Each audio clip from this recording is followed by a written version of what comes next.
Get to the chopper. We have to go now. Good.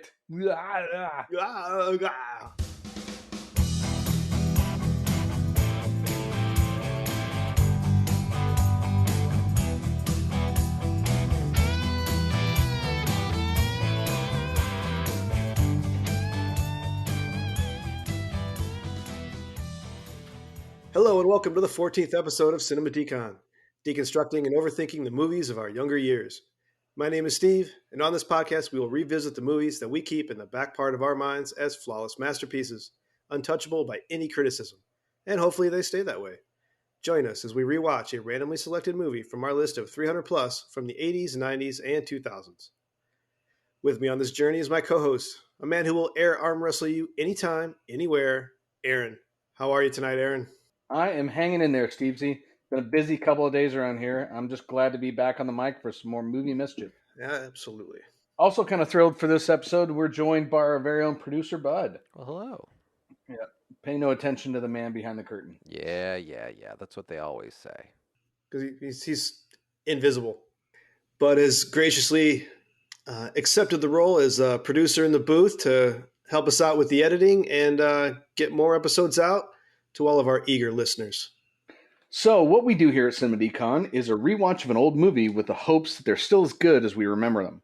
Then Steve and I meet up, talk about it, point out our high and low parts, and give it a rank and place on our mega list.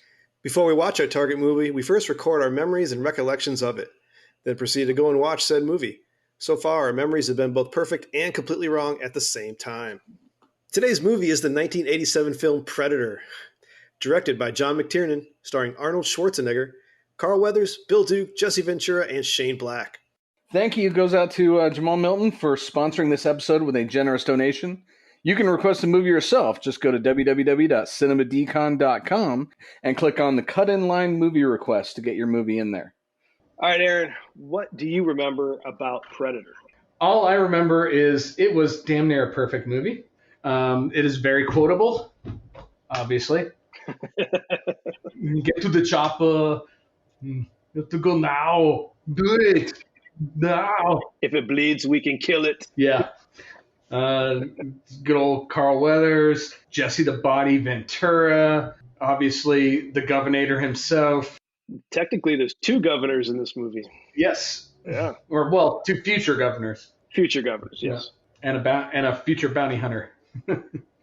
It was an interesting movie. It's one of those ones where it's sci-fi that doesn't feel sci-fi to me. This one was big in the barracks for obvious reasons. Lots of testosterone, in that environment, and just that Gatling gun, man. Oh. Yeah, that scene where they just the whole crew just lights up the section of the forest. I remember that clearly. But this is it's a great movie as far as hunter to prey, and just it shifts to where they realize that they are the prey. Mm-hmm. They're not the nice twist as far as like you got all these muscle bound hardcore guys, but actually they are on the defensive. Mm-hmm. And that was from what I remember, very well written movie and pretty awesome from front to back. So I'm looking forward to this one. Oh yeah. Now Predator 2 on the other hand, again, I haven't seen that in so long. I just remember it's kind of like Predator takes Manhattan kind of thing because it's in the city. So it's no longer in the jungle. We're in the city now. Yeah. That's when they started to get into like the canon of the Predator character, and he's a hunter, and they kind of go across the galaxy hunting, I guess. Mm-hmm. Which of course has led to spawn the greatest of all time, Alien versus Predator. Which that's something I remember from Predator 2, because at the end of the movie, in the Predator ship, is the xenomorph skull on the wall. Yeah. So I do remember that. That was a nice first tie-in right there. So that one's a great one to kick off the whole Predator genre. Yeah. For lack of a better word. I have no idea the plot though. I don't know how or why Danny Glover's involved or anything. I don't really remember. I just remember Danny Glover's in it.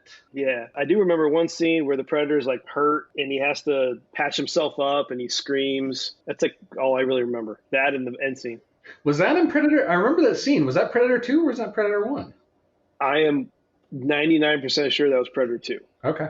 Because I do remember that. Yeah, he's got something on his arm or something. He has to pull out these things that he stabs himself with, and he pulls out another one and cauterizes it. It's weird. Yeah. It's a very, humanizing scene for him. Yeah, and I think Predator 1 was more of a, you don't see it as much. Yeah, you don't see him until the end.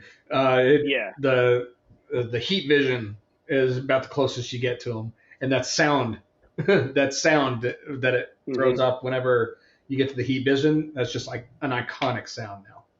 Oh yeah, because that's right. Yeah, you had Schwarzenegger had to cover himself with mud to stop his heat vision. He figured that out. That's right. I forgot about that. All right, we will go off and watch Predator. We have to go now. You're ghosting us, motherfucker. I don't care who you are back in the world. You give up position one more time, I'll bleed you real quiet. Leave you here. Got that?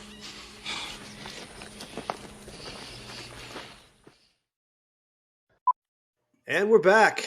We have watched Predator. Aaron, initial thoughts? Basically, 90% of it is exactly how I remember it. One thing I did realize is I'm fairly certain I have never seen the beginning of this movie until this recent rewatch. Something about like the first 10 minutes looked completely foreign. I don't think I've seen it. I think I've come in 10 minutes late to this movie my entire life. It's so, which is a weird feeling. It is one of those movies that when you think about it, you remember the jungle. Yeah. So all of the beginning stuff, I remember it, but it does every time you catch it on any sort of TV, it's always the jungle portion. It kind of throws you. Other than that, no, it was pretty much exactly like I remember it. Other than that first part, and then I got to say that I have a much better appreciation for the soundtrack and the score or score for this movie a lot more than when I did growing up. Did you see who did the score? No, I did not. I didn't catch that. That's Alan Silvestri. Ah, okay. Back to the Future. Oh yeah. Who Framed Roger Rabbit. Avengers. I mean, it was fairly typical Arnold Schwarzeneggerism. It reminded me a lot of his 80s 90s movies from like Running Man and a bunch of other ones. Terminator. Yeah, this one was right in his ascension. Mm-hmm. I mean, this is pure unadulterated Arnold in that he's in perfect form. Yep. Say Terminator was 84, Commando was 85, Predator was 87, Running Man 87. Total Recall I think was 90, and then Judgment Day was 91. So this is just like straight in that skyrocket of his stardom. Yeah, right in the middle. Yeah, I mean, and he was awesome in this. This movie is almost perfect to me. I loved it. Just fucking awesome. Mm-hmm. A tight story, a great cast, and it spans like 3 genres, all within one really tightly cut movie. Mm-hmm. About all it needed was a little like rom-com in there. It'd be perfectly well rounded. But who knows? Maybe him and Anna gonna. Final Girl.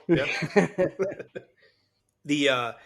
You mentioned the beginning. The opening scene is actually my really only complaint about this movie is why have that alien landing scene? Well, it gives away so much. Yeah. And that's the thing. And that's I literally do not remember that at all. We're watching this like, oh crap, did we get the wrong movie? Yeah. Like, is this Enemy Mine or something else? They do the same thing in The Thing. John Carpenter's The Thing, where at the beginning you've got this alien moment. It's like, why? It would have been. I would have rated this a whole point higher if I could. If they would just not have that, because it would have added a lot more suspense. The audience would have been in the same mindset as Arnold's crew. Exactly, because other than that. As you're watching it, watching it for the first time, of course, if you've seen it before, but watching it for the first time when it first came out, aside from that scene, you have no idea that this is an alien. You think they're being hunted by some kind of animal or something. Exactly. For all we know.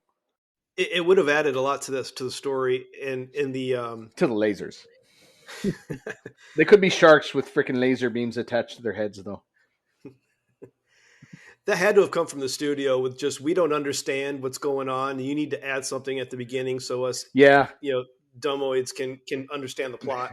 yeah, people are going to be not, or what they're worried that people are going to be getting up and walking out of the theater or something. So they're like, we need to make this dumber so people will understand it. Typical Hollywoodism. Yeah. But other than that, movie kicks off great. You've got this arrival at base camp with, you got the Alan Silvestri kind of militaristic music going, and the choppers are landing. You got all kinds of guys just looking serious. That chopper was coming in really low too. It was pretty aggressive. I liked it. Which again surprised me for when the movie was done, because they usually wouldn't do back then they didn't do as dangerous of things. So I'll give them that. Maybe that's not nearly as dangerous as it looks. Coming in that low and fast and tilted. But yeah, maybe. Was this after the Twilight Zone helicopter mishap with John Landis? I do not know. Yeah, I mean, same types of helicopters, same types of environment. I mean, they could have had an impact there. Yeah. But we get a nice, non-spoken scene with each of the crew kind of exiting the helicopters, and that's when we first meet Dutch, who stays in the helicopter. Dutch is Arnold Schwarzenegger, just a darkened silhouette, lighting a cigar. Just beautiful. Mm-hmm. I loved it. Yeah, and finally, I also loved Jesse Ventura, who plays... Shit, I lost him. He's Blaine. Blaine, yeah. Plays Blaine in this nice pink MTV shirt, which, of course, also dates the movie pretty well. I did make a note of the MTV shirt, yeah.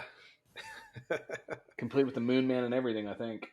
Well, and every single person had a different style of civilian clothes. Mm-hmm. So it was a nice contrast for... in a few scenes later when they're back on the helicopter heading out on the mission.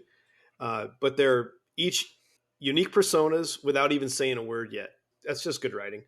So Dutch and crew, they go into the general's hut and they meet Dylan, who is Carl Weathers. Yeah.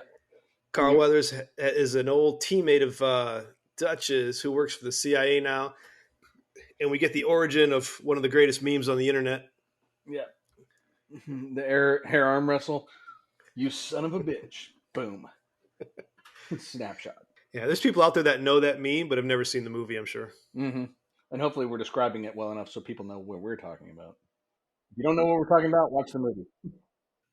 Yeah, they kind of do this air like handshake arm wrestle thing, and then they hold it in the air, comparing each other's strength as just a full testosterone. Who's more of a man? Yeah. Between the Terminator and Apollo Creed. Yeah. So it's at this point that we start to get like a semblance of what the plot of this movie is going to be. The Dutch's team has been brought in at the request of the general's team to help track down a cabinet member who is helicopter went down in the jungle of. They never did name the country.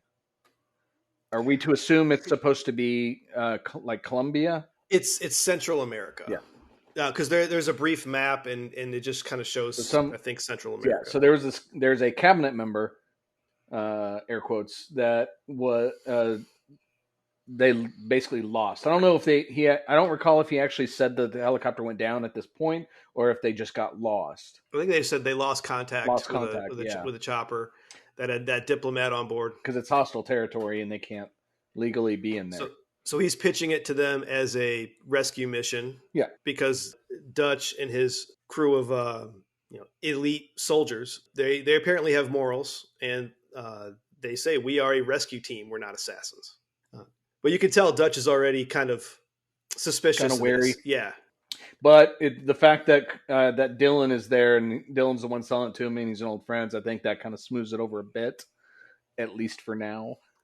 And I think it's when Dylan says, I'll be out there with you, that his suspicions are like, perked up. Something's off here. Yeah. Because Dylan at this point is known CIA, right? Well, he used to be wherever. He used to be in that crew. They came up together in whatever outfits previously, but he's now been behind a desk for a while. But that's the thing. He's been behind the desk for the CIA correct? Yes. Yeah. Yes. And what I can't remember is if they make a note that Dutch knows he's with CIA.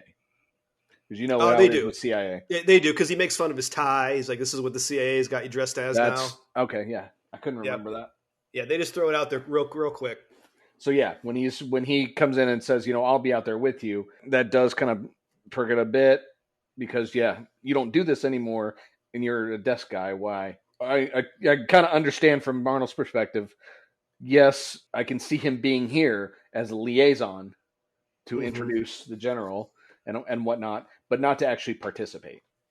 And from a military perspective, he has every right to be apprehensive about it, because when you've got a crew of that nature that trains together and knows each other, and they can work silently together, throwing I don't say untrained, but just a new variable in that well-tuned machine can throw off everything. Which that point exactly comes back to bite him a little bit down the road.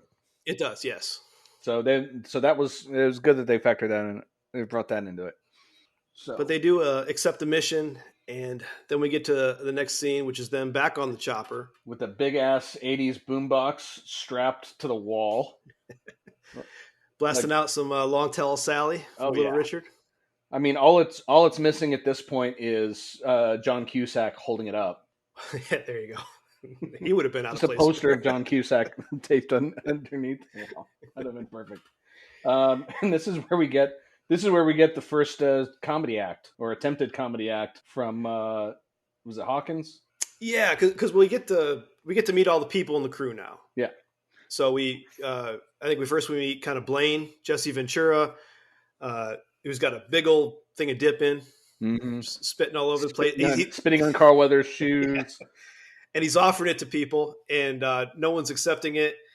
And he has a great line. It's like, this shit will turn you into a sexual Tyrannosaurus. Yeah. We got Mac, played by Bill Duke, in the background. He's quiet. He's the quiet guy that you don't want to piss off. He's just got that look that he will snap your neck without thinking about it. Yeah, Bill Duke has these eyes. He just looks crazy. Hawkins, played by Shane Black, the comms guy, and he's the one making the jokes. The attempted jokes. Yeah, he makes an attempted joke with too. Yeah, he has a specific genre he focuses on, specifically pussy jokes. Pussy jokes. Well, a song taught that she's 50 she got everything that Uncle John knows, baby. The other day I went up to my girlfriend. I said, I'd like a little pussy. She said, me too. Mine's as big as a house. Yeah. Well, see, she wanted a littler one because hers was his son Mary come in and he jumped back in the as big as a house. Yeah. He tries making this really terrible pussy joke to Billy, the Native American, who just stares at him. Yeah, and very stoic, very thus our poised. And thus the first trope that I have listed for this movie is having the Native American tracker. True. Yeah, that is definitely a stereotype trope, and I think they treat it well. I think, I don't have any issues with it. It is a trope. Because they don't exploit it. They use it as that is his skill, and they treat him with reverence for it. He's very well respected for his tracking skills. They all trust him very well. So, when he hears a twig snap and he stops, everybody stops, and it's just wait. And then we have other guy, which we've discovered Poncho. His name is Pancho. Sorry, I still can't hear it without thinking Rick and Morty. Gonorrhea! How's this for a burning sensation?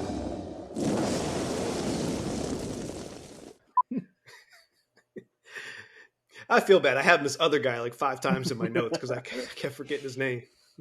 But I love this scene because it really shows that the team is, they're getting into show mode, and they all have their ways, and they all respect each other. And you can tell that these guys have worked together before. And then again, Dylan, Carl Weathers, is the outside man. He's not in the group. Like you mentioned, Jesse Ventura just spits a big hawk of dip right on his boots. Kind of sets the mood of, yes, you shouldn't be here kind of thing. Get out of our turf. Because none of them know him. Schwarzenegger's the only one. Dutch is the only one that knows him. and they have no That's reason right. to trust him. It also does a really good dynamic of them being, kind of semi laid back, laid back for that crew. Obviously, Hawkins super laid back, telling pussy jokes, and then to the next scene after the chopper comes into a hover and they all rappel down, and then they're in game mode, flanking through the jungle without a word, just the hand signals and everything, just like full on game mode, ready to go. I personally geeked out at the rappelling. That's a perfect air assault drop. I loved it. Reminded me of my old training that I never actually did in real time, but lots of training. But yeah, it is fun to jump out of helicopters. But yeah, once they hit the ground, though, they each had their specialty. They knew exactly what to do. Very clockwork. Those guys all work like clockwork. This is where my original memories of the movie start. Is as they're going through the jungle right after rappelling in, and they come across the wrecked upside down chopper up in the trees. Yes, they find the helicopter, but no survivors, no casual. Yeah, so this helicopter is like stuck in vines and tree limbs and everything upside down, and they're climbing up these vines and attaching ropes and climbing up onto it. I'm like, how did you guys think that this was not going to fall while you guys are up there? It's one of those. Do they just assume the risk, or do you think they actually checked it out and thought it was good? If it's going to hold the helicopter, then it's going to hold them, kind of thing. I would kind of lean towards a combination. Yeah. They have to check it out. I mean, that's their mission. They got to get up there somehow. So, and I think they do find the pilot. And in that respect, I can definitely see having one person do it, because that's a risk limitation. Having two guys up there, though, seems a little excessive. Buddy system. Can't go solo. Yeah, but that's twice the weight on a helicopter that could fall out of the trees in any moment and kill anyone. Those two. Well, these are very thin guys. These guys aren't muscular at all. They don't work out. No, of course not. No. They're thin as a rail. This is where they notice, though, when they come back down, that it's a surveillance helicopter. It was not the right kind of helicopter that they were told. So this is one of the first ticks. So again, this if they didn't have the pod landing scene at the beginning, you start to think, okay, maybe this is like a spy thing, or just straight CIA thing. You have no idea what is really going on, but. And they also, I have no here. They find 6 Rangers with U.S. Army boots, and of course, Dylan has no idea what that's all about. Must have been another crew. Yeah, must have been another crew. Yeah. Way to sell it there, bud. So yeah, so the initial helicopter had Rangers with this surveillance mission. There was no diplomat. But then as they continue on, now they find bodies. Oh yeah, boy, do they find bodies! And this is kind of the military thing of the progression of the mission. It was the Rangers first, then they send in Green Berets to rescue the Rangers, and then Dutch's special ops team on the back end.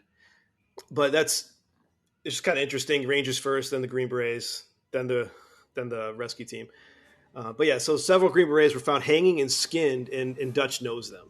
Oh yeah, because they find their dog tags. So they're naked, skinned, hanging upside down in the trees. Which Billy had to climb up this tree to even see, because it was hidden from leaves and stuff. Oh, that's right. And he heard the vultures that were pecking around him, as he does. The typical, he's walking through, cutting a vine in half and drinking from it. That's right.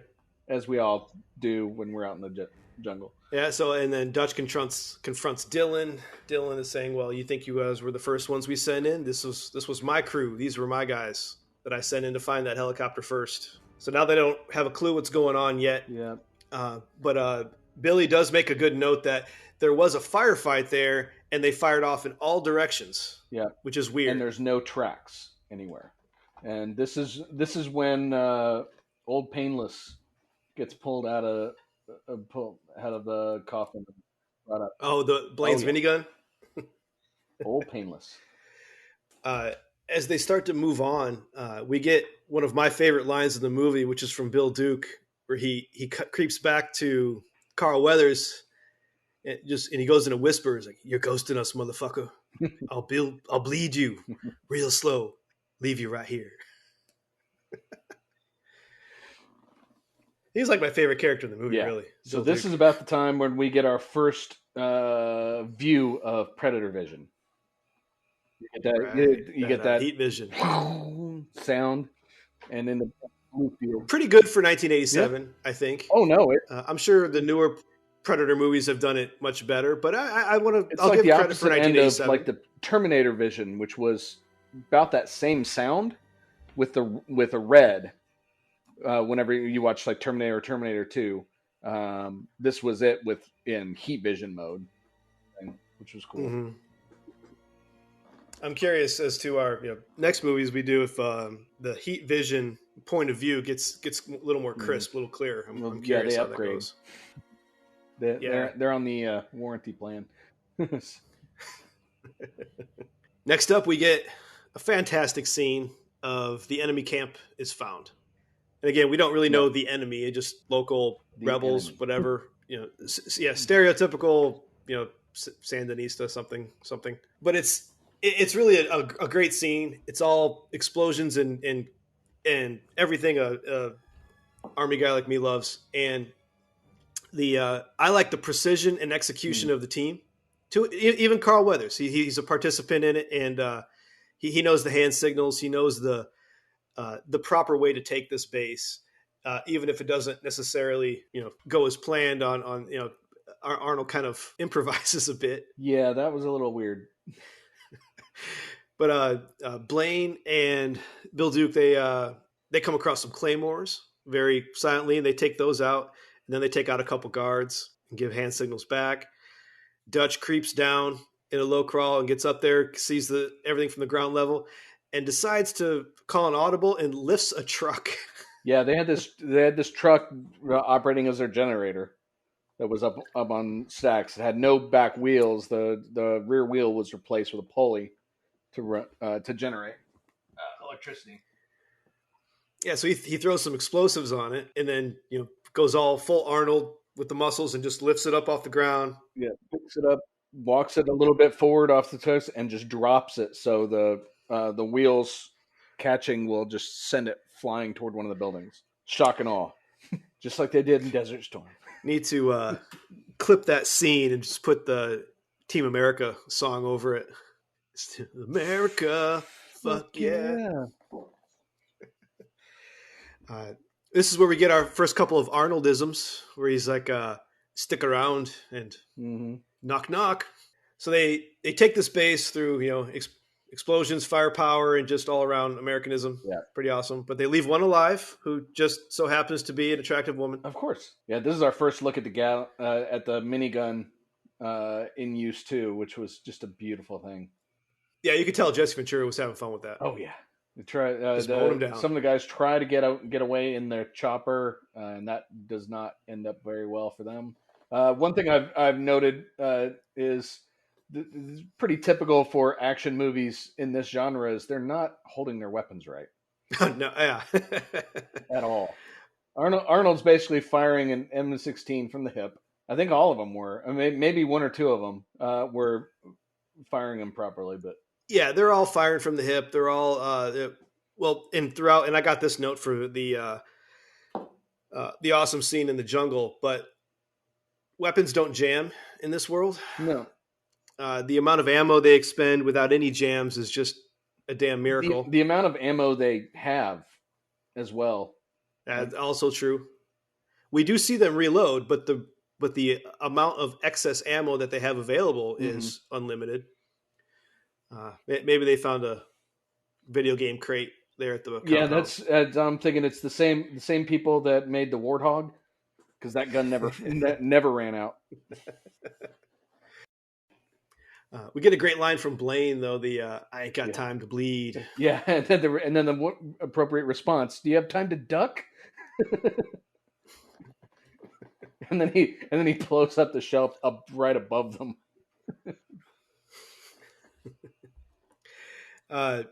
Mac comes out to Dutch and says that they found a trove of intel, and they stumbled onto something big with Russians and locals and the CIA. So that leads Dutch to be pissed at Dylan again. And Dylan finally comes clean with what they're doing, and that he pretty much lied to them.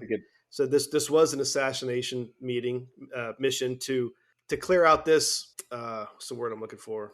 I don't know, cell, I guess you could say. Yeah, the guerrillas. Yeah, this cell of guerrillas to prevent something big, and that if he had told them the truth, they wouldn't have done it. Yeah. Which is probably right. Yeah, he is right. And he's like, well, we could have been killed. It's like, you're all an expendable asset. Throughout all this, the Predator is just watching from a distance. Yeah, you get the heat vision sprinkled in, and it's he definitely needs an upgrade on the resolution for that headpiece because it's very blurry. So maybe we can get him some 1080p eye sockets next time. Yeah, it was hard to tell the outlines sometimes of who was supposed to be being watched. You could tell it was supposed to be heat vision, but you couldn't tell like the angles. Like knowing that he was in the trees now, you can tell that it's kind of overhead. But if you had no frame of reference on what you were even looking at, you wouldn't know. You'd know it was heat vision, but you wouldn't know it was a guy up in the trees. Yeah. Because the resolution wasn't there. He watches the exchange first between Hawkins and Billy, because Hawkins tells another pussy joke. And this time Billy laughs, and he laughs like overly laughing. And then he stops because he senses something that's off and looks up in the trees. He can feel that he's being watched. And then we get a good scene with Dylan and Mac with the knife in the back. Yeah. Yeah. He, ends up stabbing a scorpion. He literally, it looks like he's flat out going to stab him over this whole thing. And he snaps a scorpion right off his shoulder with a knife in a stabbing motion. I mean, he wasn't nice or anything. He's just, come here. And then as he gets there, he's like, check that out, just to get him to turn around. And as he starts to turn around, that's when Mac pulls out the knife. Yeah. Like he's just, here, look over there. And then immediately, like, I'm going to stab you, motherfucker. That was well done, because you, as the viewer, you honestly thought that he was about to stab him, like, shit. Probably because Dylan, brought them into this situation, in false pretenses. Because he lied to him. So that was done. It was done very well. It had it also freaked Dylan out. Yeah. He's like, oh shit, I screwed up, kind of thing. It had a good payoff too with the Predator too, because when they vacate the compound and head off in the jungle, he goes down to see what they were looking at, and he picks up the scorpion as it's dying. Yeah. Because you see the outline of the scorpion in his hand, and then the scorpion goes black. Which leads me to think it's not 100% true heat vision. Because it wouldn't go black, or it wouldn't go dark that quickly from dying. Well, I don't know. I don't know the internal temperature of arachnids. So, but this is the first view that we actually see a part of the Predator. You actually see that's true. The hand, the pretty big hand with pointy fingernails. And the way the scorpion disappears into his hand, it's good foreshadowing as far as things that he can't see. So the team has to find a safe place for extraction, which that area is too hot, so they have to walk a long way through the jungle. I don't remember how many miles they had to walk. But. Yeah, they were cut off. They tried radioing in for support, and were told that the area was too hot. They were surrounded, so they have to hike out. And there's only one path that they could get out per Billy, and that was through this valley. This is about the time where the girl Anna, which we don't learn her name yet, but she fakes falling down as she's being carried through the jungle. And then as Dylan's the one escorting her, tries to help her up, she throws a bunch of leaves and rocks into his face and starts booking it. Is literally immediately caught. I actually have that. Girl tries to escape, quickly stopped. Yeah. I like that we get a nice side conversation with Blaine and Mac. It shows that they've got a close friendship. Mm-hmm. They've got a very good buddy-buddy friendship, which comes into play here in the near future.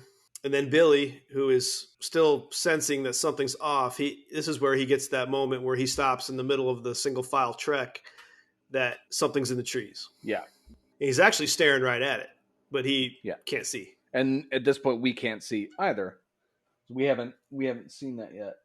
At this point, Dylan leaves Anna with one of the other guys. I honestly can't remember who it was. Was it Poncho? Poncho, Yeah. because It was Poncho. that's right. That's right. That's right. Because I have girl gives other guy the sexy eyes. Yeah.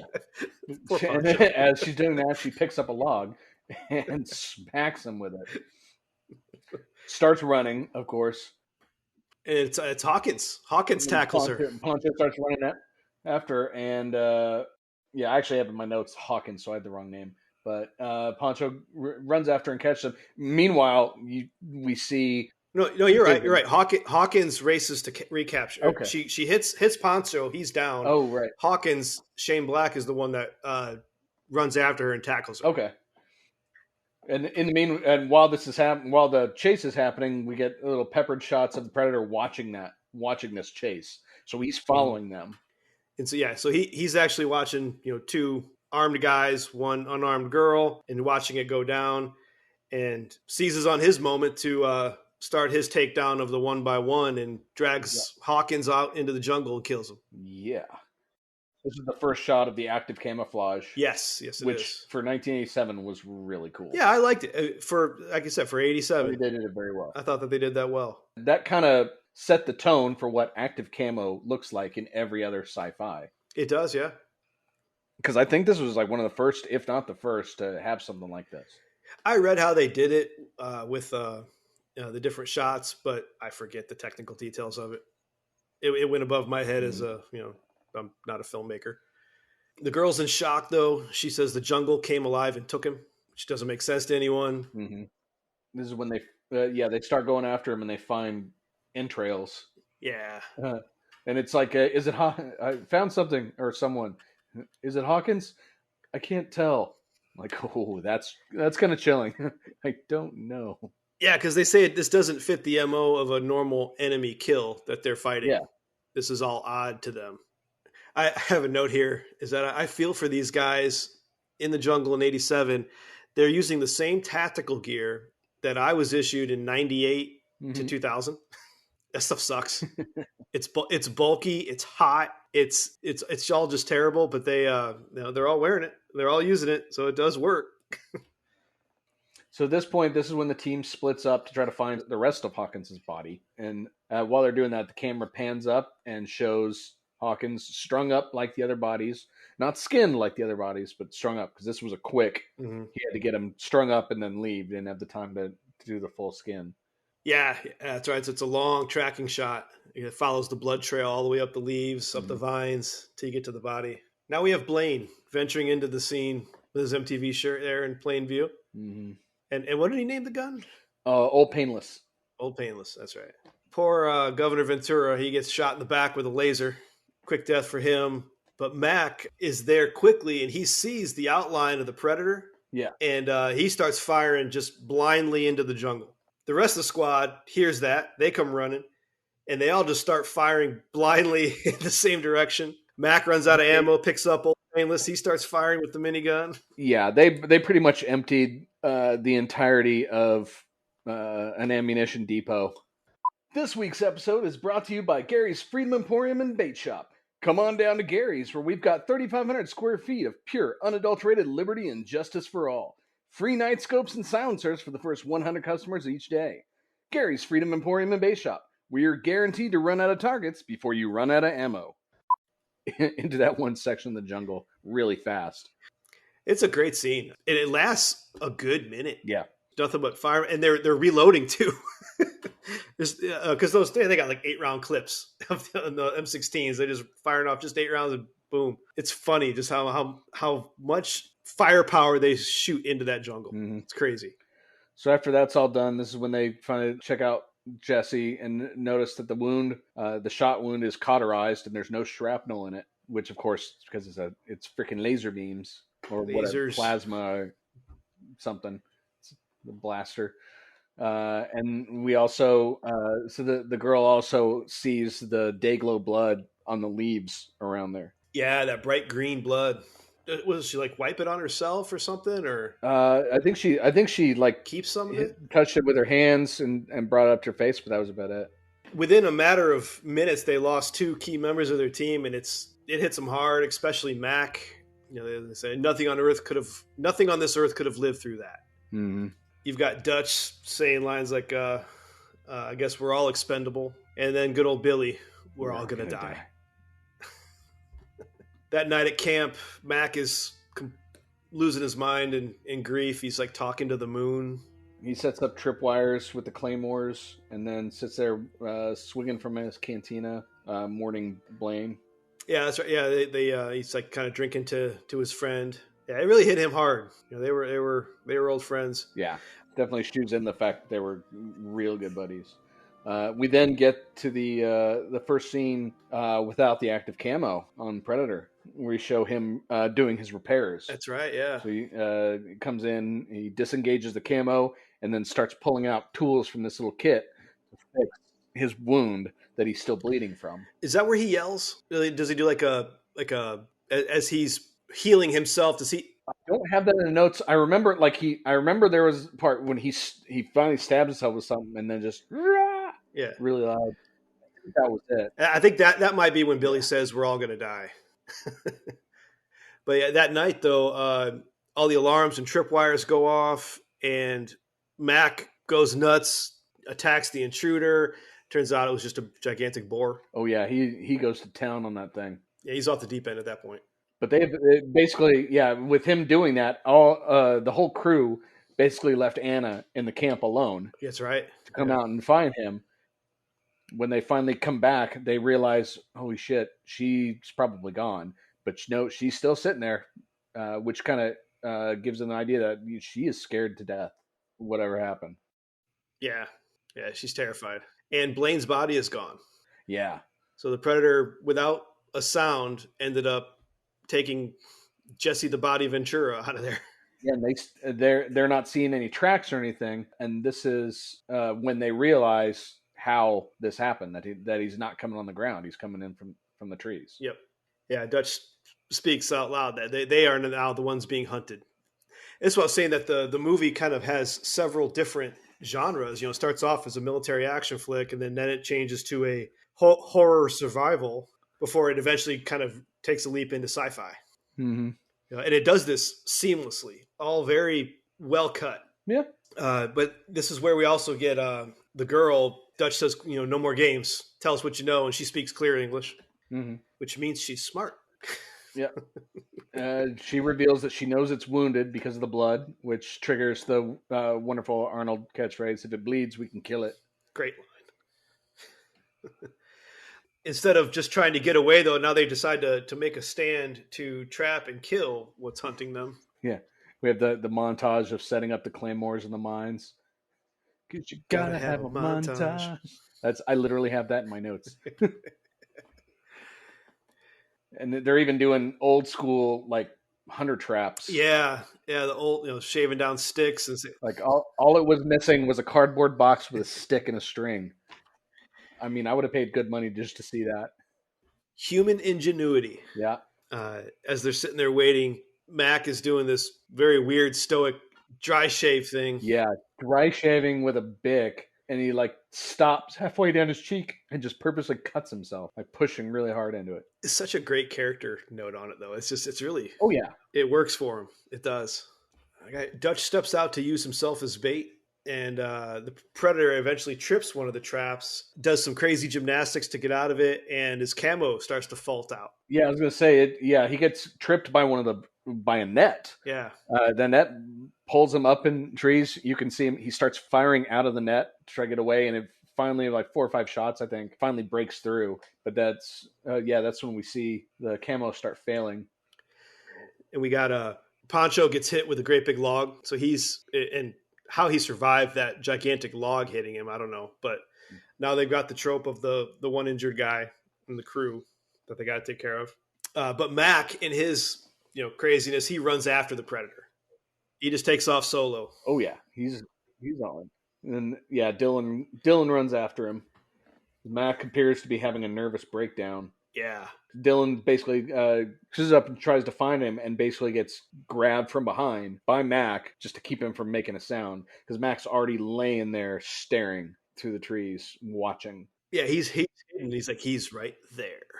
And then so then Dylan and Mac can both see the outline against the tree. Mm-hmm. He's out on a branch. They can actually see the predator. So they devise a half-assed plan to try and flank him and draw him out, but the predator's all over this one. Yeah.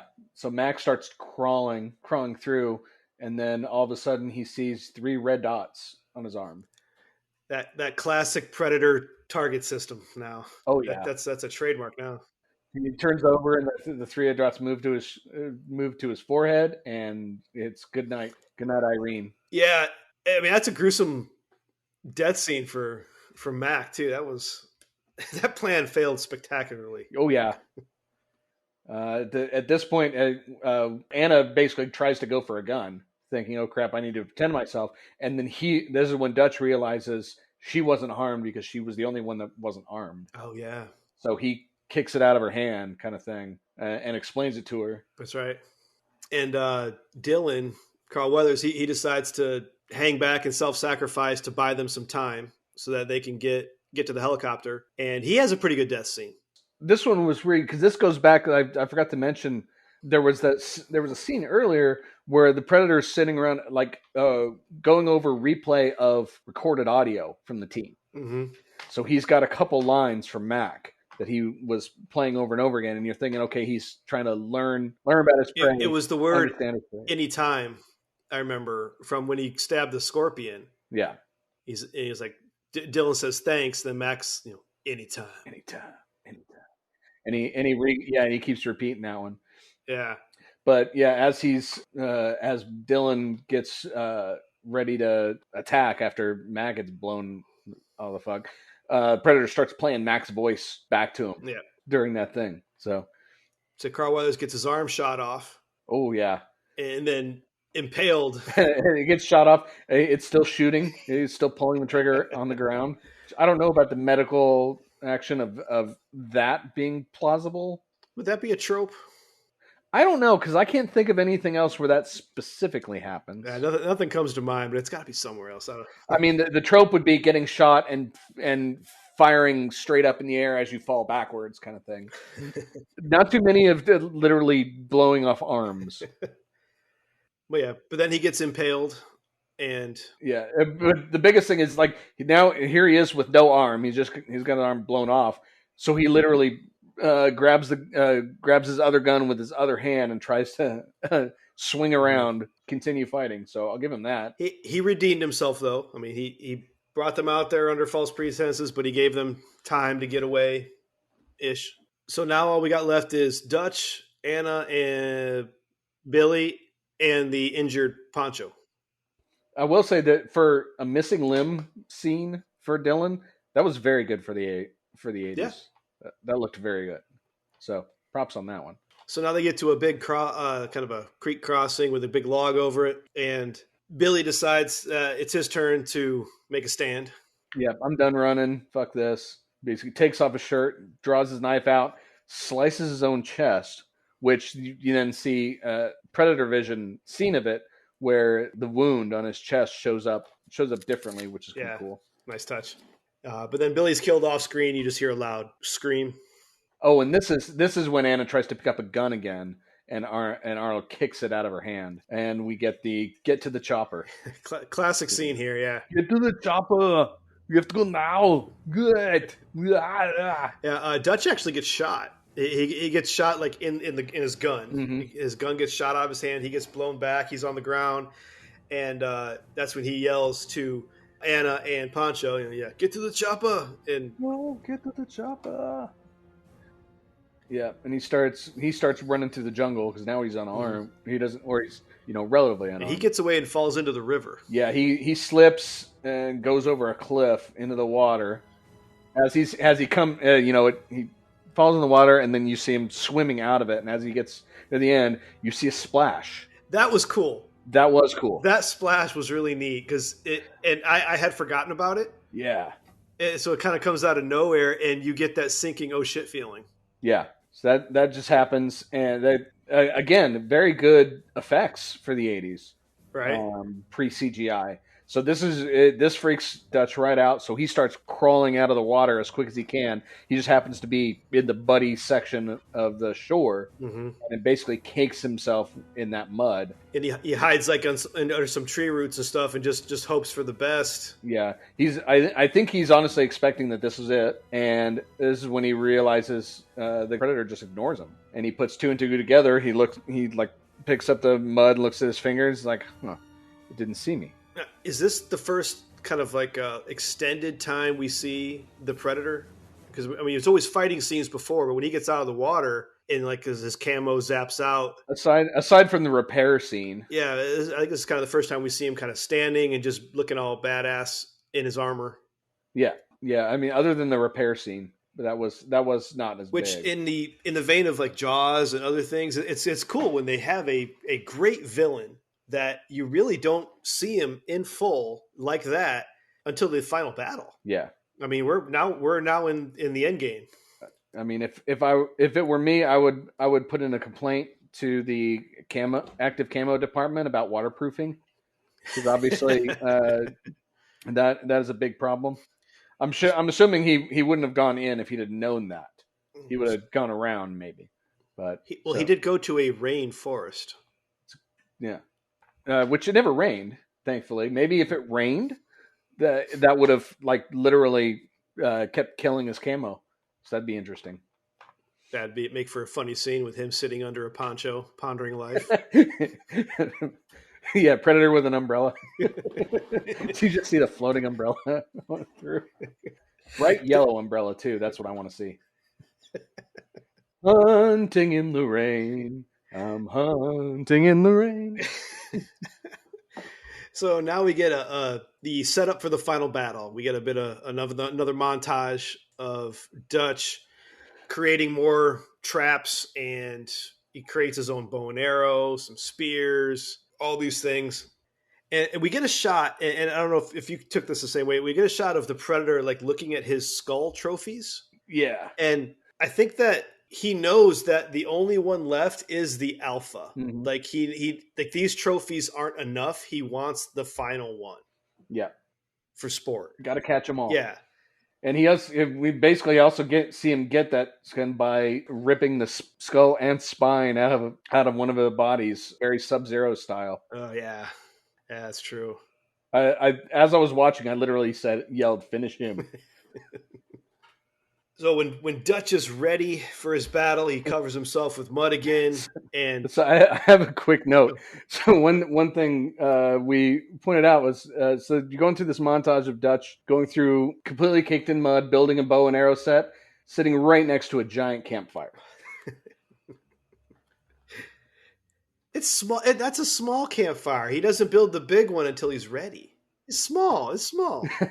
And he's still painting a giant target. Hey, here I am. Well, once he's ready, though, he makes a big bonfire, and then he lights a torch, and he gives this big, guttural yell. Yeah, and to this point, I'm thinking maybe the reasoning behind that is he understands that the Predator couldn't see him with the mud on, but maybe he hasn't put two and two together that it's heat vision. It could be. And maybe it's something else. So that's highly possible that he just didn't realize it was heat vision. But if that were the case, then why would he have created the big bonfire to draw him in? That's true. I did like the scene, though, where the Predator crawls right past him without noticing him.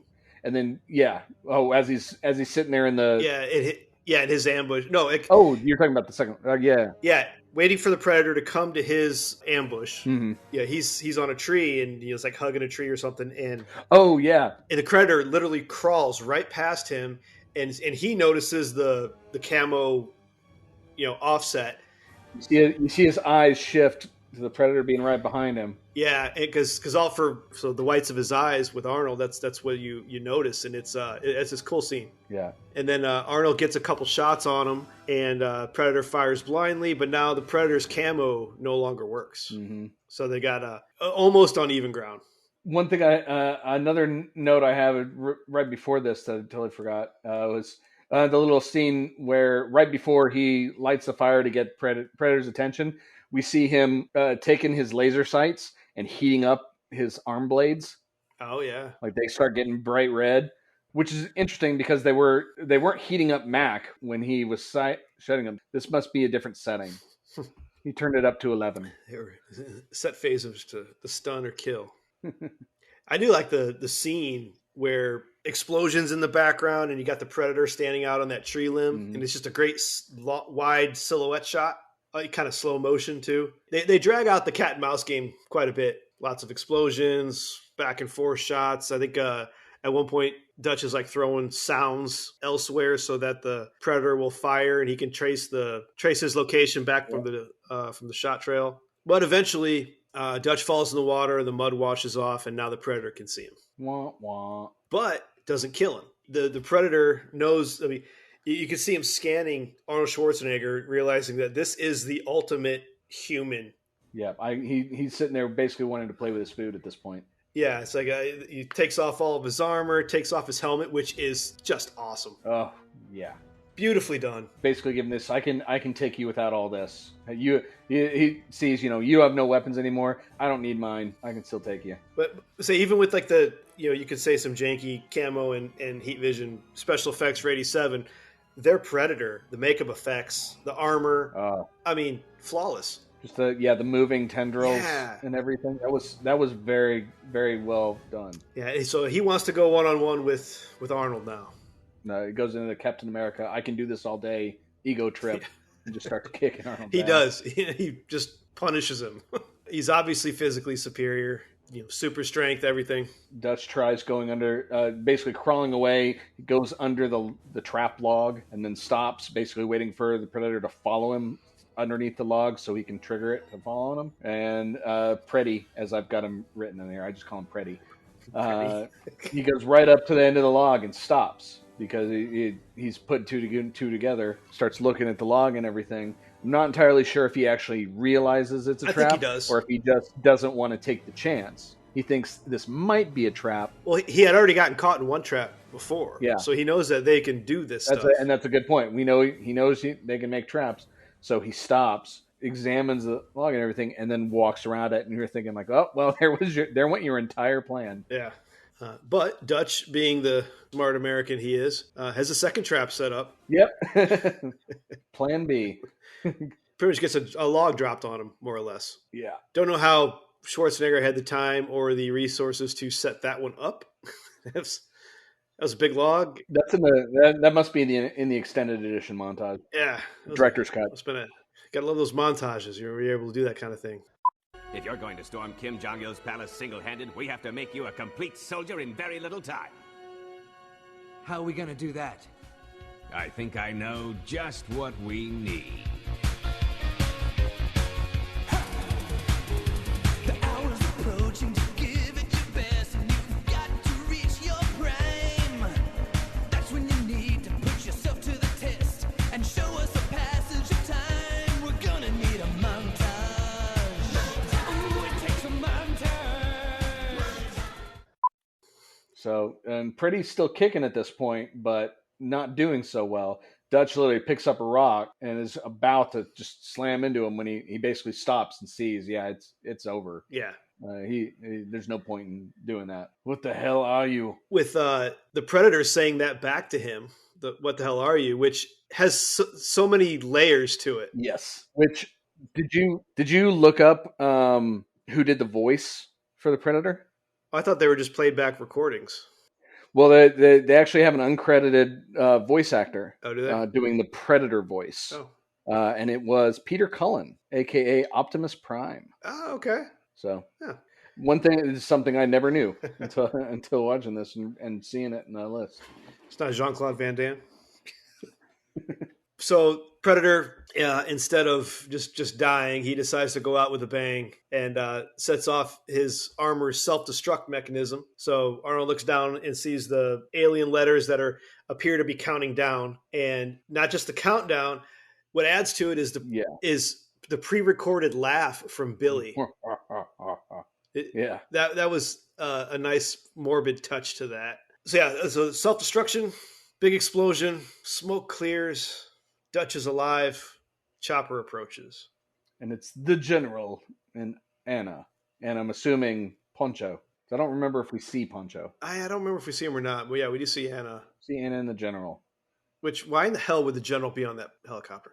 I don't know. Because he had it in his contract to be in 2 scenes. I just lost a helicopter of Rangers, a helicopter of Green Berets, and a specialized search and rescue team. I'm going to take the next helicopter out there myself. Yeah. Dumbass. So, my ending thoughts, this was a fantastic film. I could go watch it again right now. No, absolutely. This was great. My only complaint is that opening scene. Yeah. That and their liberal use of unlimited ammo. and that's again something that didn't really happen much in the 80s and 90s action movies. Everybody just gave that creative license, and then at least they reloaded. It did. That minigun did run out of ammo after expending about 10 ammo boxes worth. Now, at least they showed that he was carrying an ammo box and that it was actually feeding it. I fully expected to see no ammo going into the gun and it just shooting anyway. A la Warthog. There's no ammo going into that either. Looks like a puma. Kind of like a big cat. You're just making up animals. They did a great job just from a military perspective with the bonding of that crew, and you could tell that they were a great team. The shift in the genre, the acting, Arnold at his most Arnold. It is. I mean, my favorite Arnold movie is still probably Total Recall, but then this one, this in Running Man, and granted, I haven't seen Running Man with a critical eye. I don't know. That one might not hold up, but I have. I think it does. This one hits all of Arnold's strong points just perfectly. Yeah, it really does. He's not trying too hard. He's not over the top. He's a crew leader first, a warrior second, and he's just flawless in it. Credit to him. Mm-hmm. Yeah, I agree. This is one of my favorite movies from that genre, that era. While again, just like you, it's not my favorite Arnold movie. It's definitely up there. It would be my top 3 Arnold movies. Definitely. Along with Running Man and Total Recall. I'm in agreement with you. Total Recall, man. That's a great movie. That's such a good movie. And then I'll even throw as a potential one in there is I really enjoy Last Action Hero. Yes, which is also a John McTiernan film. That movie gets a lot of crap. Did that one make our list? Oh, it's on there. Absolutely. It's totally underrated. Everyone, if you haven't seen Last Action Hero, please watch it because it as a great soundtrack too. It does. Yeah, there's some AC/DC and stuff on there. But as a satire send up of these types of movies, Arnold it was done very well. Meta before meta was popular, Mm-hmm. Couple of bits of trivia to throw at you for this. Apparently, while filming, these testosterone heavy dudes were they would one up each other each morning. One would get up before the other to be like, "I've been working out for hours, while you were asleep, pussy." Yeah. So then they kept waking up. They would try to top each other, each one getting up earlier the next day. So then they ended up, having insomnia because they weren't getting enough sleep because they kept trying to wake up too early to work out and top the other people. And this is crazy. I had no idea this. So John McTiernan, right? Die Hard, Last Action Hero, this, known director. Did you know he was convicted in 2006 and went to prison for a year? For what? Oh, this ought to be good. For illegally wiretapping the producer on Rollerball. What he thought the producer was trying to undermine him and make a different type of movie than he wanted to make, and so he was illegally wiretapping him. And eventually he pled guilty and all this stuff, but then it went through several appeals, got all the way to the Supreme Court, and he ended up serving 12 months in prison. And apparently since he got out, no one's, he's like the plague in Hollywood. Wow. Damn. Well, yeah, nobody wants to be wiretapped by him. I was like, I like John McTiernan. I like his movies. I love Die Hard. What else has he done? And then I started reading. I'm like, oh, he's done time. That's what he's done.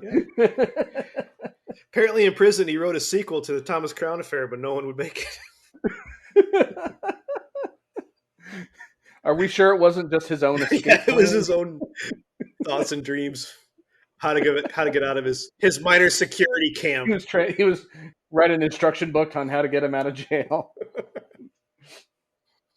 John McTiernan Affair. Why is Pierce Brosnan breaking into a minor security camp in South Dakota? You don't question James Bond, damn it. All right. Yeah. So where are we at here? Got our open questions. So for open questions, like does this movie hold up today? Absolutely. I would totally agree with you. There was really nothing other. The only thing to me that was really dated or overtly dated was the MTV T-shirt, and retro has come back in style, so maybe that's not out of place as it might have been in the early 2000s. Yeah, if this movie had never been made and this franchise didn't exist, and you made this movie today, you could set this in any disputed area. Absolutely. Where the U.S. military almost any disputed area. I have that as a alternate version. Okay. But I mean, but the whole thing still works. You're there to the plot line is classic and is not gonna be outdated. And I'm curious where Predator 2 takes it, because I remember zero of that particular plot. So yeah, I literally just remember the ending. Yeah, that's right. The relatable references and stuff, it's all valid. The hunter to prey, the military action, like we just said, yeah, it all holds up. Cultural sensitivity, aside from the Indian tracker or Native American tracker trope, you could probably throw something in there about Central American, stereotypes. Yeah, generalizing stereotype on that. I'll agree with that. And then maybe the Hawkins being the bad comedian with the pussy jokes. Yeah, it's always the combo guys. But yeah, right. And that's what I'm saying. That's not, to me, a non-PC thing. That's the way it's supposed to be. That's a product of the characters. Yeah, that's more realistic. It may not be PC, but it's realistic. Yeah, I mean, you heard much worse jokes on the line. Yeah, that was pretty tame, and better jokes, better and worse at the same time. Right. So we usually look to see what if this movie was told from the antagonist's perspective, and this is kind of unique because this one is partially told from the antagonist's perspective, as the way it flashes back and forth. We don't get dialogue or background or anything at this point, but we get first person view a lot. Yeah, from Preddy. And from a different alternate perspective, I wouldn't mind seeing a version that's strictly from the girl. Yeah. Yeah, she's just at that little compound, then the Americans come in, blast it up, she gets taken, and then she tries to escape, and all of a sudden the jungle comes alive, and she's terrified. I may have missed this. Was she a prisoner of them, or was she with them? I think she was with them. Okay. And that's what I thought, too. I couldn't remember. So, yeah, she's just hanging out with the gorillas, whether or not she's prisoner or not. And then all of a sudden, everybody that she's with gets killed. Mm-hmm. And then she gets pulled into the jungle by a bunch of beefy Americans wearing MTV gear. And yeah, so I wouldn't mind seeing that. Maybe not 2 hours worth, but worth a couple web videos. Yeah, that'd be good. Who would you say this movie is for? I would say just like Last Action Hero, us. Any meat-eating American male that loves a good meat and potatoes type. Yeah, explosions, booms. But not like over the top Michael Bay explosions. More real. It was more realistic explosion. Did Tropic Thunder have any throws to this movie? I don't remember or not. I don't recall either because I haven't seen that since it came out. I haven't seen it in a long time either, but obviously same sort of setting. And I could just picture those characters. If they didn't, then I could just still picture them in my head firing off into the jungle at nothing. The main thing I remember from that movie is Tom Cruise dancing. Well, and Robert Downey Jr. That too. Just a dude playing a dude disguised as another dude. What do you mean, you people? That's such a great... All right, now we got to watch that one. I want to watch that again. That movie. Speaking of not being PC, holy crap! Yeah.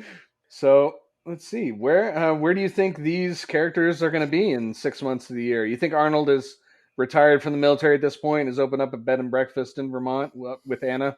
He's in therapy.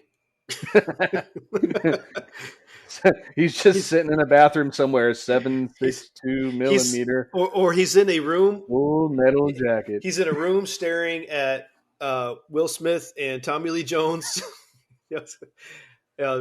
I swear, it was like a 7-foot monster. Oh, yeah, he's sitting there he's in a padded room in a straight jacket saying, he came out of the trees, man. Out of the trees. Because, of course, nobody believes him. Ask the girl. And Anna's like, I don't know what he's talking about. It's like, I didn't come with this guy. He kidnapped me. I was just, I'm just a translator for the army. I was just doing my thing, working, and then all of a sudden these guys came in. Yeah. All right. If you were to recast one of the leads, I've got. I had an initial thought on that, and then you made a comment that made me almost rethink it. I was looking at my first thought was to get an entirely different type of over-the-top action hero, so I was thinking Steven Seagal instead of Arnold. It's really because he's a different. Arnold is on a special level because if you think about it, like Sylvester Stallone and other guys that are the muscle-bound action heroes. But then you've got Arnold, who, number one, he's got the accent, which I don't know how, but it works. It's just something you accept with every Schwarzenegger movie. Yeah. That, this American hero was not raised in America. He's got I don't know how. It's right up there. It's right up there with Sean Connery having a Scottish accent, no matter what what character he Even plays. when he plays a Spaniard. He's the Spaniard from Egypt, or the Russian submarine commander. But I'm just picturing Steven Seagal, full ponytail and all, being out there, and I can see that kind of working. But then you mentioned Jean-Claude Van Damme, and now I'm like, well, he was the original Predator, which is where that joke came from. Jean-Claude Van Damme? He was, and apparently some of the gymnastics you see are still him. Oh. But he did not get along with the crew and didn't like the costume, and you couldn't see his face. So so he left the project. This is a tough one as far as Arnold, Ventura, and Billy Dube. Those guys are, to me, hard to replace in this movie. The rest are replaceable, completely replaceable by anybody, any actor. I don't know. I'd almost throw Carl Weathers in there too, just from an iconic standpoint. Yeah, you're right. But from a character standpoint, I'll agree. You're right. Yeah, Carl Weathers needs to be in that short list of really kind of key people. But yeah, I'm gonna have to. I can't think of anybody that could take up Arnold's role in this movie. I really can't. I think that if you put Stallone in there, or it would be. Yeah, I don't think Stallone would work. My only other thought was to go completely different, and so when I started thinking of Stallone, I was thinking Tango and Cash. I'm like, well, what about Kurt Russell? Kurt Russell. Kurt Russell, like a la Soldier. Mm-hmm. Remember his movie Soldier? I think might have been John McTiernan.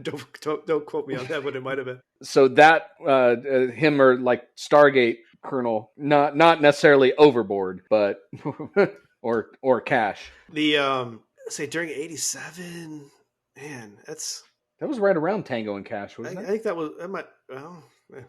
I don't know. I'm questioning my 80s. If only we had a magical box that I could type these questions into. Tango and Cash was 89. So this is pre-Tango and Cash. 89, okay. So if I were to look up and see what Kurt Russell was doing while this was being filmed, see what movie kept Kurt Russell from being Dutch. My first thought is it's either it was Overboard.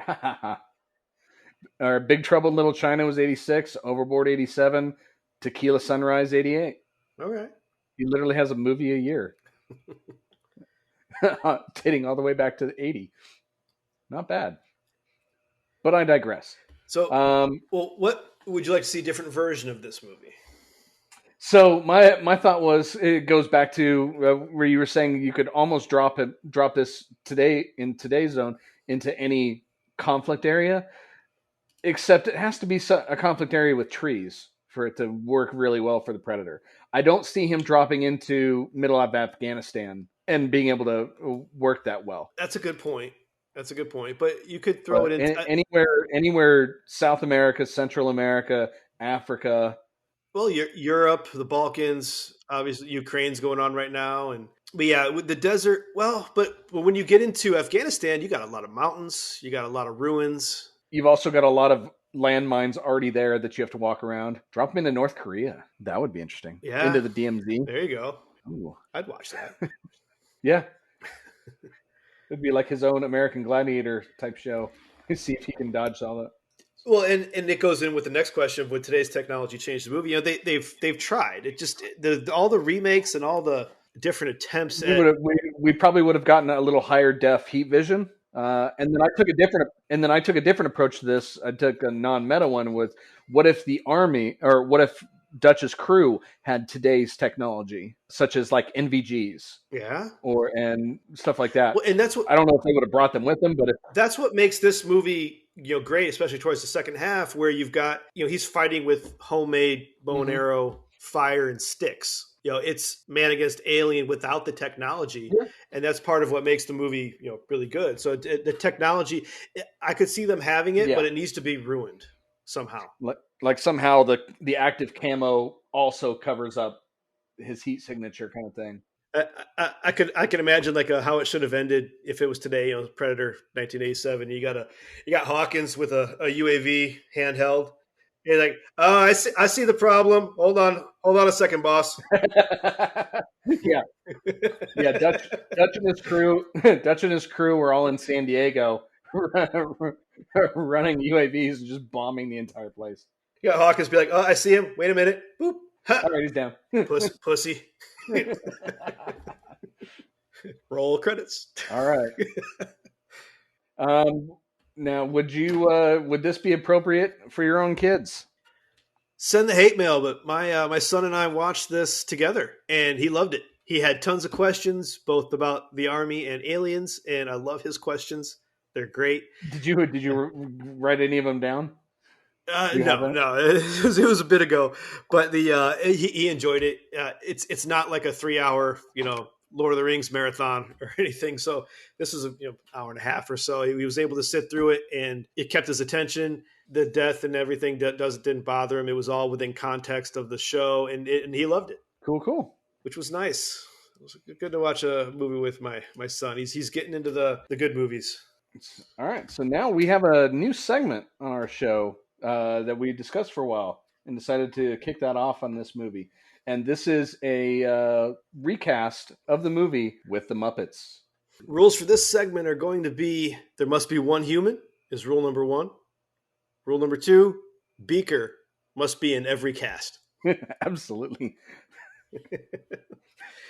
We'll just go down the cast list and we'll say each one, see who we've got. We'll tweak this as it goes along per show and see the best format. But right now, we'll just who do you want to start with? Let's start with Dutch. For Dutch, I have him picked as you don't replace Arnold. Arnold is the one person. Now, see, I picked Kermit. You have Kermit. Kermit is Dutch. All right. I'm just picturing Kermit, as Arnold.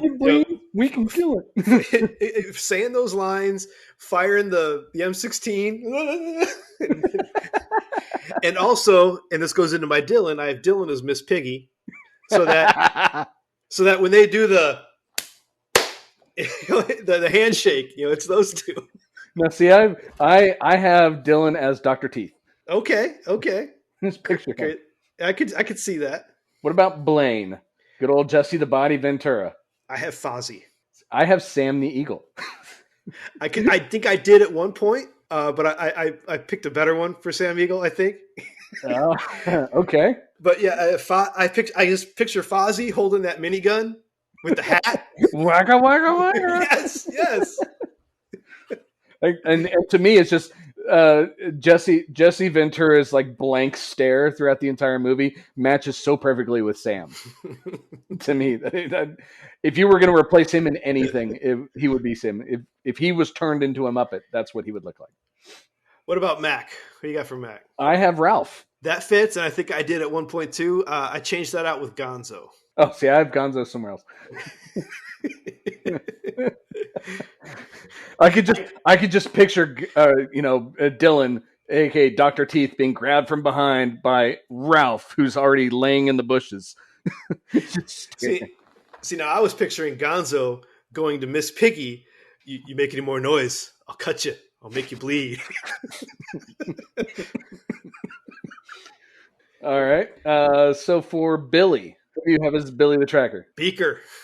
That's where you have Beaker? All right. I actually have Floyd. Oh, from the band. From the Mayhem, yeah. Yeah. That would work for Billy. I have Beaker because Beaker, you think the meeps, right? But he's stoic the whole time, and the only time you hear him really yell is so when Billy gets killed off screen, you hear me.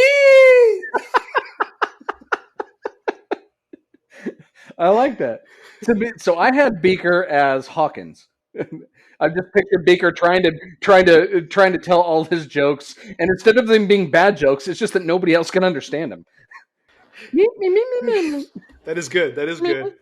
So for Hawkins, that's where I had Sam Eagle. Ah, okay. Delivering those pussy jokes as Sam Eagle. that also would be hilarious. Just completely dead face. Yeah, exactly. We may end up having like two of the same then at this point. For Poncho, that's where I went with Gonzo. That does work. I originally had Rizzo. Yeah. But I swapped out Rizzo for the human. So you got Poncho as the human that's just kind of an idiot in the middle. So you basically, at the end, you have a bunch of Muppets helping an injured human. Yes. Okay. What about the General? I think we're the same on this one. He's played by both Statler and Waldorf. Yes. That's an easy one, but that one, I literally have Statler and or Waldorf. I could see them as two generals giving the op order with those jokes. And then for the Predator, Pepe the Prawn. You have Pepe. I went with Animal. Animal does work very well. But Pepe works so good too. Holy shit. I mean, I want to see these now. We need to contact the Henson. And I think and get this done. And we both had Janice as Anna. Yes. Yeah. Thank you, Howard. I'm dying. Jungle came alive, man. Yeah. I want to see both versions of this now. So we need to talk to the Henson people.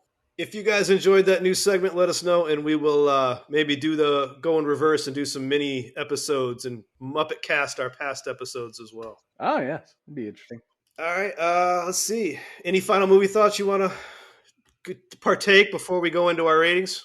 I would say this is a staple that everyone should see, regardless of whether I would say, unless you really don't like any type of action movie whatsoever, that would be the only reason not to see this if you hate action movies. And I don't know anybody like that, thankfully. Everybody should see this movie. It's just a great movie. Yeah. And it starts off a really good, not only genre, but universe, as well as ties into other universes as we find out in the sequel. This is true. Spoiler alert.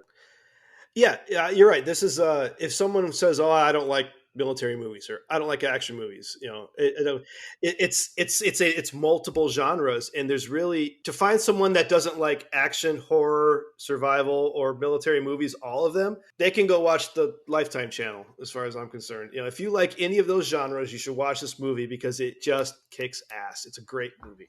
Agreed. So, who did you recommend for the Cinema Decon Hall of Fame? For my vote for Cinema Decon, I have to go with Bill Duke. I went with Arnold. You went with Arnold? I went with Arnold. I think this is just him in peak form, and he's really just solid. He made the movie. And I can go with that. Bill Duke, to me, like I said, Mac was my favorite character. But I will concede with you that this was Arnold at his Arnoldest. I don't think this movie happens without Arnold. That's a good Bill point. Duke is great. I did love that character, but I don't think this movie happens without Arnold at this point in time with him just being... Yeah, as much as I kind of want to see Steven Seagal version of it at this point, I kind of agree with you. I don't think it would have either happened or been as well received if it wasn't for Arnold. It's like that difference between an actor and a movie star. Mm-hmm. And Arnold was a star in this, and it set him off towards the Governator. Stardom. We had two future governors in this movie. We did, and this is not the first movie or the last. This might be the first movie that they're both in. It's not the last movie they're both in. They were both in Running Man. Yeah, Running Man comes a couple years later. Yeah, or was it before? I think actually, it's in my notes. Hold on, it's the same year. They're both in '87. So they both happen to be living at the same. They're probably in the same week. Hey, I'm going to be in town for a couple weeks. Let's make a few movies. Just need Carl Weathers to run for office now. Well, we got a governor thing coming up soon. Do I live in Georgia? Well, congratulations to Arnold Schwarzenegger, the latest inductee to the Cinema Decon Hall of Fame. Yeah. All right, now's the time in our show where we rank the movie based on our fan review while also adding in the IMDb rating. This is a 10-point scale, and the average will put the movie in our mega list. All right, Steve, 1 to 10, where would you put this movie? I rank Predator at a solid 9. I'm right up there with you. I have it at an 8.8. Perfectly valid. If we factor in the IMDb rating, which, wow, IMDb is not as happy with it as we were, which is surprising. They have it at a 7.8. Ooh. That's pretty surprising. The popularity is going up. That's because we told our listeners we were doing this one. So everybody... Very good. Very true. Yeah, the power of marketing. So by our powers combined, the composite score is 8.53, which puts this solidly as the number one show for Cinema Decon. Huzzah. Which we kind of expected going in here. Yeah. Well earned. Three Amigos and Idiocracy were tied at 7.83, so 8.53. Yeah, it puts up a little commanding lead. That's going to be tough to beat. We're going to need an equally good movie plus an equally good IMDb score, which is going to be tough. We haven't done any that have gotten above. This is the highest rated IMDb score we've done. Oh, okay. So now that I'm looking at it. We're still trending same. We're just off by a little bit of a scale. So out of all the other movies we've done, what was the highest IMDb score, do you think? Would it have been Independence Day? No. No. All right. I don't know, honestly. Good night and good luck. That I actually was about to say that too. Damn. It was a 7.4. I should have guessed. Do you remember the lowest? Critters. Coneheads. Coneheads? Seriously? Coneheads was a 5.3. I would have assumed Critters. Wow. I would have assumed Hackers. So, no, Hackers was a staple. Terrible. No. Without Hackers, we have no Angelina Jolie. Hall of Famer. Hall of Famer. All right, so media pitch. Do you have anything you want to recommend to our listeners that you are watching, listening, or whatever these days? So I do. This one is, I don't know how to put it. It's very unique and kind of specific. So I don't know if that many people really get into it, but I had previously pitched a show that I've been watching called Letterkenny, and which was basically Canadian humor about the Hicks, hockey players, skids, and all the shenanigans that happen on in a small Canadian town. And very recently, they just made a spin-off of it, off of one of the loudmouth hockey player main characters called Shorzy. It's played by the same guy who plays the main character in Letterkenny, but it's basically a spin-off that's completely centered around the Shorzy character and hockey. So it's still the same kind of humor, but it's a lot of hockey, and it was a short run. I think it was like 6 episodes for the season, but it was still the same level of humor. It's just hilarious. Did Letterkenny end? I think no, they're still coming back. I think, but they're on 10. They've done 10 seasons. What's the name of it? Shorzy? Shorzy, Shoresy. So it's one of those you kind of need to watch Letterkenny to understand where Shorzy comes from, but it's I think even non hockey people would like it. What platform is that on? What channel? I think it's Hulu. Hulu. I think, cannot remember. It's Hulu or Crave. So mine is going to be a movie on Netflix right now. Netflix original movie called Tick, Tick, Boom, starring Andrew Garfield as Jonathan Larson. And I don't know if you're familiar with the musical theater realm with Rent, and the guy that made Rent was Jonathan Larson. He was a very talented man, and he died young. He actually died the day before Rent was scheduled to go on Broadway. So this is called Tick, Tick, Boom. It's got that is an actual play that he did in a workshop, and then they eventually made a movie. For all the musical theater fans out there, if there are any listening to this, please watch it. Andrew Garfield does phenomenal in it. He was nominated for an Oscar, which he should have won. I was blown away. Yeah, don't get me started on Oscars. But I was blown away by this movie, and he really does knock it out of the park. And Tick, Tick, Boom. Great movie, especially for anyone that is a fan of Rent. And this is a fairly recent one, too, yeah. It is. I've got the soundtrack. The soundtrack's great. Really, really good. All right, excellent. All right. So normally here's where we would be spinning, but we've actually got a run of sponsored movies thanks to our dedicated listeners. And our next movie is already known to most of you. It is the 1990 sequel to Predator, the uniquely named Predator 2. Yeah, it's a bold strategy on that name. Part 2. Yeah. Joining us for Predator 2 will be friend of the show and sponsor, Jamal Milton. Provided all the schedule is clear, the planets line, and the wind shifts out in the east, should be happening fairly soon. I am personally looking forward to this because, like we said earlier, I don't remember much, and should be fun. Well, that's all for this episode. Thank you for listening, and we hope you stay with us through this little experiment. What did you think of Predator? Let us know on our socials, and we'll be sure to tell you how wrong you are. Please don't forget to subscribe and leave a review wherever you listen. Check out our website in the show notes to see the full list of our movies and what we'll be covering and our rankings thus far. Be sure to give a listen to our sister podcast, Music Rewind, which has Season 2 airing now. We'll see you next time on Cinema Decon.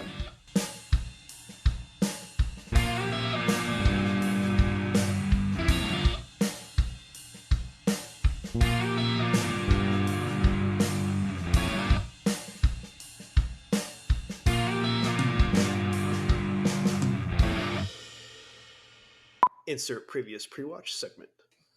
Repeat last line. End quote. End of quote. Fuck you, San Diego. Oh, damn it, who put that on the teleprompter?